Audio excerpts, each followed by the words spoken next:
Hi, I wanted to take a few minutes to tell you about the history of Weaving Influence. I'm talking to you on September 2nd, 2015, so I'm going to tell you all the way back to the very beginning. I actually started a blog called Weaving Influence in the fall of 2010 when the leadership blog that I had been writing was an opportunity that I moved on from.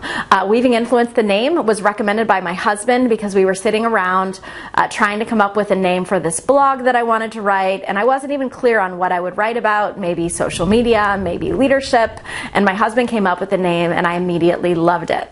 Fast forward a few years, in the fall of 2011, I started to write some resources about social media influence building, and at the time I was doing business with the name 12 Minute Media, so you might now and then find some things with that name on it.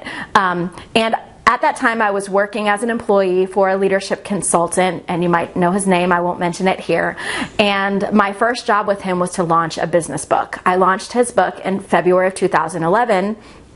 And at that time, a bunch of people started to come to me to ask me to help them launch their leadership books using social media. Now, at the time, I was pretty happy with a steady paycheck, and so I kept saying no to any of those opportunities until early 2012 when Jessie Lynn Stoner, who you might have heard of before, referred a client to me named Whitney Johnson. And when I met Whitney, I loved the topic of her book, and it was enough to encourage me to take on our first client as a company. What I soon discovered is that Whitney needed more than consulting. What she needed was hands-on execution and support for her book launch. And since I didn't have time to do all the work myself, I began hiring subcontractors to help me. In fact, one of those subcontractors that I hired to help contribute to Whitney's project is still working in our company today. Her name is Carrie Coons, and she's our book launch director. So beginning in early 2012, I started to take on a few clients. We started to launch a few books, and pretty soon I faced kind of a dilemma. On one hand, I was someone's employee, and on the other hand, I was building a growing team.